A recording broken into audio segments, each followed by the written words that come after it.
Hey everyone, welcome back to my channel where you can usually find me making over some part of my 400 square foot apartment. If you've never joined me before, I do live in the city where I have the tiny apartment that I'm doing a makeover on, slowly but surely, and very fortunately for me, a garden, which has been so amazing, in particular during this time. I did get laid off in the middle of March because of all of the things that are happening right now, so it's been really nice to spend some time outside and to take care of something and for it to give things back to me. It's been really wonderful. Now, if you never joined me before, I've lived here for about a year and a half or so, and when I moved in, the kind of semi-raised beds were already put in, as well as like the little patio. However, it was really overgrown. I think what happened is there was a gardener who lived here. She probably was older, or he was older, and couldn't manage the upkeep because it was just everywhere. It was just so overgrown.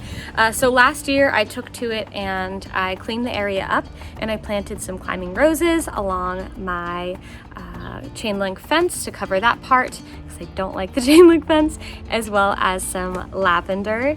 And then I kind of stopped because I didn't have time or energy or money to do the rest of it since I was doing some inside stuff. So this year I have plenty of time to attend to the garden, so I've done a lot more things to it. The plan is to make the garden a like half in-ground, half container.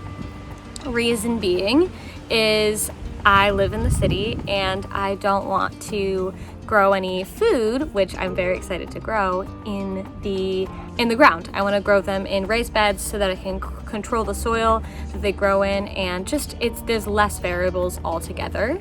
I have one side of the garden that's very shaded and one side of the garden that has a ton of light. I do have an east facing garden, so I get a lot of morning light. And so I've planned accordingly, and here are some things that I've been working on in terms of container gardening. Okay, so as soon as you walk through my door, you see this little bistro set and my sad little pansies. So as a new gardener, I'm learning what the enemies of my area are, and for me, it's squirrels and birds. So I fight with them all the time. And hopefully I can get them so that I can keep my beautiful flowers and they don't try to kill them or eat them, as they have been frequently. So something that's very new is I just planted up this chocolate mint. Chocolate mint is so lovely in that it has a minty flavor, but it also has it has a round chocolate note to it. It's so delicious and it smells so lovely that I wanted it out here. And also I wanted it in a container because they can be invasive. Next, I have another container that's right near my house. These are columbines and they are stunning. I just really love the shape of their blooms. They've been so good in this pot. I'm really surprised. They've been blooming nonstop. They've been really good, and these flowers have been really great as well. So everything in this pot is doing really well, which is really great for me, considering as a new gardener, I don't know what works and what doesn't in the same vicinity. So that's great that they work together. So then you're gonna walk into my garden, but before you do, grows every year, like I saw it last year as well. I need to put it in a new pot. That's just over there, and that is from a previous tenant as well. Underneath here, I'm gonna put a raised bed and some herbs so that they're right outside of my kitchen, which I think will be really nice. Also, this side of the garden gets a lot of sun, which is good. As you walk into my garden, it is listed as Floof's, which is great because Floof hangs out right here. You can't see her because I closed her out because she's meowing. Floof. So yeah, this is her little terrain. All right, so as you walk in, the first thing you see are these two containers here. This is a container full of mint that's doing crazy well. I might have planted too much. I'm gonna have to cut some back, but I love mint, so that's fine. I really like it in my water. This is just a mojito type of mint. And then I have a ginger mint, which is really good for tea. And it really helps with your stomach. And then this is a peppermint, which is nice because it smells a little sweeter than the rest. But it's all doing really well. Next to it, I have some lemon balm and lemon verbena. It's a very lemony pot. The verbena is not doing too hot, but the lemon balm's killing it. So verbena might have to be moved somewhere else into their own little thing, but the balm smells so good. Next to that, I have my in-ground garden, which I recently mulched. It's like mascara, but for the garden. It looks really good. I really like it. I have these roses that I put in last year. They are going to bloom, but I'm scared that the squirrels or birds will think they're strawberries and try to eat them, which looks like it was the case at a certain point. So I'm trying to protect them. If anyone has tips on how to get rid of squirrels and how to get rid of birds, let me know. Then I have some roses at the bottom as well. I'm dealing with black spots, so neem oil has been a huge help for me, but if anyone has any tips for black spot, tell me. This is lavender I grew last year that is just coming back now, and this is a new lavender that's doing very well actually. And I planted this pretty recently actually, but they're doing really great, and they're a different variety, which is fun. So over here is where I did a lot of change. The biggest change is I laid down a weed fabric and then covered it in mulch because this area gets so much sun that it deserves vegetables and herbs. And then I grew some things in my pots. So in this pot, I have a pepper. So that pepper there is called a shishito pepper. And this brings me to something that has really been wonderful for me. Gardening is great for a lot of reasons. But in terms of food, it's really fun because when you go into a grocery store, they're only selling things that sell very well. So varieties that people know and love, and they're very dependable. So a banana's a banana, mint's mint. You have one type of strawberry, one type of blank, whatever. And like for me, getting like rare and interesting plants that I like to eat has been really fun. And this is not, shishitos aren't rare, but they're very expensive to buy in the grocery store, so it's a really fun plant to grow. I've had a lot of success so far. We'll see. They haven't given me peppers yet, but they are very sweet. They're very snackable. I eat them almost like popcorn. You just toss them with some olive oil and lemon and salt and pepper. It's so delicious, so snackable. 1 out of around 20 of them are spicy, which I like spice. I'm totally fine with that. Otherwise, you can tell that as a deterrent to people so that you can eat the rest of them. In any case, they're really great peppers, and I highly recommend you growing them in your garden. Okay, so the next thing we have is a cherry tomato plant that's in a cage right now, and I've planted it up with a couple of different things. I have marigolds all around the perimeter and also basil. Now the reason for the marigolds is they help with like aphids and just bugs that would go for the tomatoes naturally. They help deter those, as well as attract good for you bugs, good for the plant rather. And then I grew a couple different types of basil, well 2. This is a classic sweet basil.